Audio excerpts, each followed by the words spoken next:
Hello and welcome to Mario and Rabbids Kingdom Battle, or Kingdom Battle, Rabbids, Mario Battle, whatever I'm going to call it through these videos. I was really lucky to be able to go to an event in Paris, which I did tweet about. I can finally show you what I did. So yeah, I got to play Kingdom Battle, and we're going to start having a look at how the game works, like on a basic level, and then we'll advance our way up to more complicated stuff such as weapons, customization. Also, I must say the music is particularly good. You'll notice that throughout. The theming is really nice. It's great. So yeah, here we go. Now, I can't get away with not mentioning XCOM, because people are going to comment in the comments, you're going to say, it's XCOM. Yes, at the very heart of it, it is a very similar gameplay mechanic. There are differences, subtle differences, but actually, it's a really good way of kids learning this kind of game, because it is obviously kid-friendly, and it's a really good way to play with your kid, which you'll see in the co-op video. It's actually, the whole thing is a lovely concept, and obviously as well it's on the Switch. So you can frickin' travel with it, which is what I'm going to be doing on the whole. But I think a lot of it we might also do on the channel, because it's so much fun. Anyway, so I'm just currently looking at the different people, how far they can move and so forth. We'll go through these people later. But currently my lineup is Mario, so kind of standard all-round damage, I think. Rabid Peach, who is super essential. She's like the healer of the whole thing. You want Peach, Rabid Peach, not Peach. Peach is different. And then also Rabid Luigi, I think that is. So yeah, it's a nice little group. So let's start with some basic movement. So you get to move and then you get to shoot or use abilities or whatever. So I've moved to there as Mario. You can see that Rabid, 100% chance of hitting, and its health points, it's taken 28 damage. So very standard, except for you can do this shit. So you can bounce off of other players to move further and then shoot. So there you go, I've moved further. And no, he's still alive. Damn it. That's fine though, because I can jump Peach up there. Also, you get these really cool graphics when they do it. And she's going to shoot, and then that guy is definitely doomed. There you go. So yeah, that mechanic is very similar to XCOM. I'll give you that. But there are cool other stuff. Obviously, there's the jumping. You have also got destructive environments. It is slowly being destroyed, and as it's destroyed, you end up being exposed and then being shot at. So they're actually taking a lot out on Rabid Luigi. Also, I'm going to say now, if I say Luigi and Peach, I mean the ones on screen, so Rabbids. So just bear with me. There's a lot of words with this game. You know, the title's very long. All the characters have quite lengthy names. So yeah, excuse me if I make shortcuts. So for this specific one, as I said, it was defeat all when it flashed up at the start. We need to kill one more dude, and I'm using a charge attack, which is another feature of this game. So along with the jumps that you can do with your allies, you can also charge enemies. And depending on what character you are, you can chain them various amounts of times. We'll come back to the talent tree again. And there we go. I've cleared that one. We're now into the kind of more Mario-y sort of area. I don't know how else to describe it, because that's basically what it is, you know? It's very Mario themed with elements of Rabbids. It's so difficult to explain as a style. Like, it does look like the two. It's great, actually. When I first started playing it, I was like, I don't know how this is going to work, but you've got like the trails of coins. You've got stuff where you could look at like the Goombas just having a bath and things like that. There's that cheeky humour that Rabbids have got that Mario doesn't necessarily have, which you will see at various points of the game that I can't talk about because they're story related. LOL. But it's there. That comedy is there. Also, you'll note that there is an easy mode. If you're a big enough scrub and you really can't do it, you can put on easy mode. So, this next bit, this next area, We need to get to the safe zone at the end of the battlefield. So it's like an extraction kind of one. One person has to get there to win, that's it. So other people could be knocked out. If you get all of them there, that's pretty cool. But it will end when the first person gets there. So you may as well just send one. Anyway, we can scout the battlefield a little bit. You can also use a top-down Tacticam, which is X on the Switch controller, and that will give you a bit more of a top-down view in case you want to see, you know, really far into the map and what's going on. But I'm just going to open by getting these guys into a semi-safe space. You'll notice that has lost a little bit of health, as has Peach. So you do need to bear that in mind. You don't just automatically heal in a level. So you do have to be a little bit, you know, you have to plan ahead. Not just the first bit you're doing, but the bit after that. Luckily, we do have a healer, so it's fine. And if I can, I will get a heal off. Although, really, I probably should have done that before we moved and opened with that heal. But never mind. I'm just going to pass the turn and see what these guys do. So these aren't the hopper dudes. That guy's already on 20 because I shot him. He's going to have a go at me and destroy that bit of wall. This guy, I don't... are you all having a go? Well, not the middle one because you can't see me. Oh god, and 2 more rabbits are growing. Rabbids, not rabbits. Right, the next thing, very classic to Mario, tunnels! They work like jumping and allow you to travel further, and you can chain all of that up. So you can go through like 5 tunnels and turn up at the far end of the map if you do it properly. You'll also notice there's a nice classic Mario tunnel noise. Sorry, pipe tunnel, what the fuck? Yeah, so it's great. There are lovely little elements of old school Mario in there. And I believe, if I'm correct, the soundtrack is also made by Grant Kirkhope, but I could be wrong.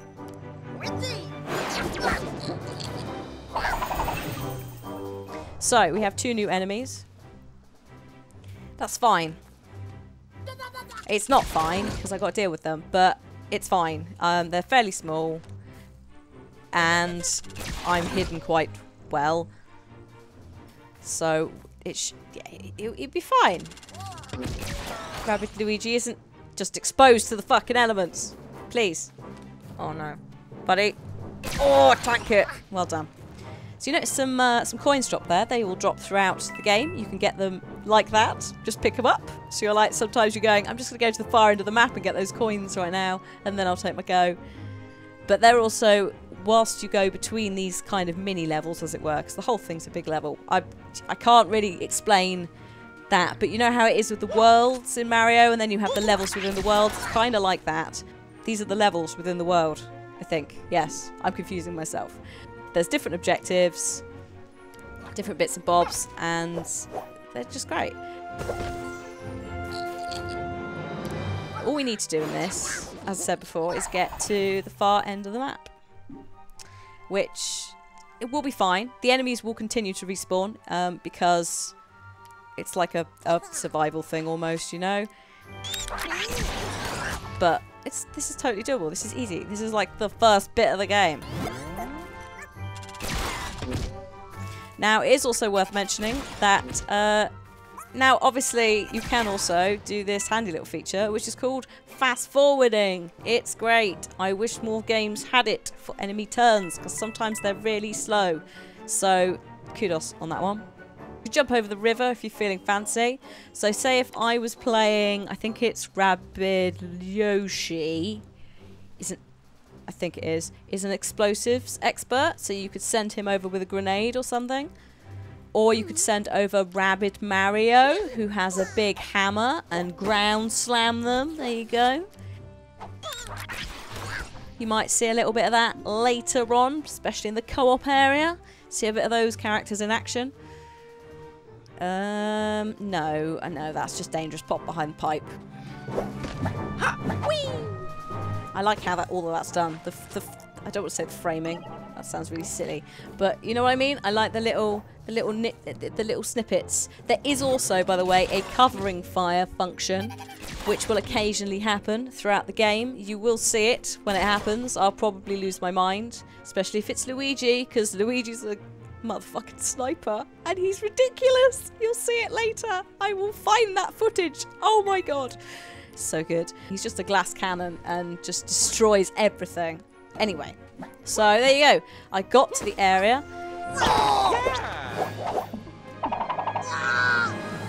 I also didn't lose any of my team, which is a nice bonus, and we did all get a little bit of a heal. So now we've covered the basics of Kingdom Battle, let's have a look into the customization. We'll start with the weapons, because they're kind of the most simple. You pay more to unlock better weapons, and you collect the coins the way Mario does, by wandering around the world. It makes so much sense, and also in battles and so forth. So what you'll see on the screen is varying different things. Currently I'm selecting a grenade duck for Peach, and I can choose to upgrade a little bit more. There are also buffs on various different weapons. So there's burn damage on that shotgun, or that boom shot that I'm looking at, but there is stone damage on that one. So that will turn them to stone. There's also like bounce damage, which throws them potentially off the map, and honey damage, which stickies them in place. So that's a look at the weapons. And as I said, you spend the currency that you make in the game upgrading your characters, so obviously you're going to spend more money on the ones that you like more, right? Speaking of characters, yeah, we're going to kick things off by obviously looking at Mario, because he's kind of the most important guy there, but don't tell him. He is basically like a mid to close range fighter with excellent mobility, is what the game describes him as. And that's pretty true. He's basically the jack of all trades. It doesn't hurt to take him along with you, whatever you really are doing. As I said before with Rabid Peach, she is a healer. Would heartily recommend, if you're going to play this game, you probably want to put Rabid Peach in your lineup for most of it. Rabid Luigi, they use like elemental forces to either weaken opponents or strengthen allies. Luigi, I love Luigi. He's great. He's great. And hopefully you'll see him in a minute. He's basically your sniper. It's hilarious, but it's amazing. He is so good with this gun. It's ridiculous. He also has itchy feet. It's a small AoE. You will be able to see where it's going to be cast on the floor, so you can see if people are in it or not. He's got one that lets people move further for a certain amount of turns. Rabid Mario, who has an excellent moustache. He is a close range melee dude. He has a giant sledgehammer that he could do ground-based attacks with. He also has something called Magnet Dance, which draws people in. Anyone who played Heroes of New Earth, Puppet Master. And then he has basically a shotgun and a giant hammer. So defensive, but also very, very strong close melee. Excellent. Oh! Next up, we have Peach. She is again, quite a nice all-rounder. Last but not least, we've got Rabid Yoshi, who is a demolitions expert, for want of a better word. And he also has a thing that makes people run away. So he's pretty cool. They're all cool. And they get even cooler by the fact that you can spec their tech tree or talent tree or whatever you want to call it into the most ridiculous stuff ever. Right, so this is Mario's tree. They've all got very similar layouts to their trees. They have movement, which is where you can increase your area of movement after a stomp jump on an enemy, or a charge, or jumping off a friend. All of that stuff is in there, so you can choose how you want to spec that if you want to go into movement, so your person can get in closer or get away. Then that's your choice. There's also the attack column, which is where you will buff your weaponry, your primary and secondary weapon. Your technique, which is where your two talents would be. So, for example, for Peach, it is buffing her heal, how much she can heal, what that cooldown is on getting that heal skill restored. And then you also have other, which is where all the general stuff lives, like your base health upgrade. We won't go into that in any further depth because it is a lot of information. As you can see, I'm spending points in different places, and it's quite daunting. So if you want to see stuff like that, there probably will be someone out there doing super in-depth stuff. If it's not now, it'll be later, closer to the time. But we're going to move forwards a little bit in the game, and we're going to have a look at a slightly different area because there are slightly different techniques, and all of these abilities are on show. So those of you who are super into Mario, you will recognise the red coins. Good old get 8 coins, get some swag. Used to be a star, now it's weaponry. So those will be dotted around. Again, it feels like Super Mario World. Or any of the Mario games to some extent. It makes me quite excited for Mario Odyssey. That'd be good. Hopefully. Just possess people. Be nice. Yeah, so we're heading on into... Can't remember what this zone's called. No, not Haunted Mansion. It is called Spooky Trail, which I think is a lovely one. That's a lovely name. Spooky Trail. Alright! This is another of those reach the area ones, except this is infinitely harder. Every end of turn, boos will teleport around the map. And if you go past a boo close enough, whether it's you or an enemy go past, the boo will latch on and follow them, and they get teleported as well. It's great fun, says the person who almost died and lost at this level. It's really hard, but it should be. This is really quite close to the end of the game. And as a result, you have to pull out all the stops to take these guys down, which includes using your best characters, your best weapons, and specific tactics for this map with specific characters. I'm not going to show you the full thing because that would spoil it. It's really late in the game. But I have used some of the choice bits, including Luigi being a freaking badass, just to demonstrate the kind of stuff later on in the game that you can pull off. I'm also going to very briefly mention, before I go, I'm almost done, bear with me, I'm going to very briefly mention co-op to you. Now, I'm not going to go into it in a massive amount of detail because the general concept is exactly the same, except you are using 4 characters and you control 2 each. The way that it works on the Switches, you can play it locally, and what you do is you share the controllers. So you'll have the mini controllers. I believe you can also plug in 2 professional controllers, but don't quote me on that because we were using the small mini Switch controllers. So I had one and my partner had the other one, and you were using those to control the game, and it does work really quite well. There is discussion that you need to have. You need to talk to each other. Because you are only controlling 2 characters each, you also need to work out when to pass over control to the other team before you give it over to the enemies. So say, for example, I've got the healer, then we potentially might want to give the turn to me first so I can heal everyone first before we do the rest of the turn, or, you know, get a grenade in somewhere, or make sure someone goes last because they need to be in a specific place to get the jump off, to get onto a higher ledge. So that's really cool because it does allow for discussion, and this is where I said about adults with their kids. It works perfectly because you've got a little bit of hand-holding if you want it, or you can just talk about it. So I think kudos there to the devs because it's a nice little feature and I really enjoyed it. And Kath and I are going to probably be playing on the Friday streams, the co-op bit, because that I think is separate. It's like a separate series of levels. So yeah, if you like the sound of that, do let me know. I'll probably end up streaming the main game as well on my Twitch, or maybe doing videos on YouTube. We shall see. I don't know how long the game is, but it looks really meaty. I was really pleasantly impressed by the whole thing. I am very excited to see the story later on, because there's some cool stuff. The writing is quite funny in places, and I feel it does balance both universes pretty well. Hopefully you guys have enjoyed this video. If you have, please do let me know. It's out the 29th. Exclusively for the Nintendo Switch. You could probably pre-order it now if you really want to, or pick it up in a local store. I know what I'm going to be doing on the 29th. I'm going to be having a freaking amazing time, hopefully streaming this. So thank you very much for watching, guys. If you have enjoyed the video, please do let me know below, and I will see you next time. Thank you very much for watching.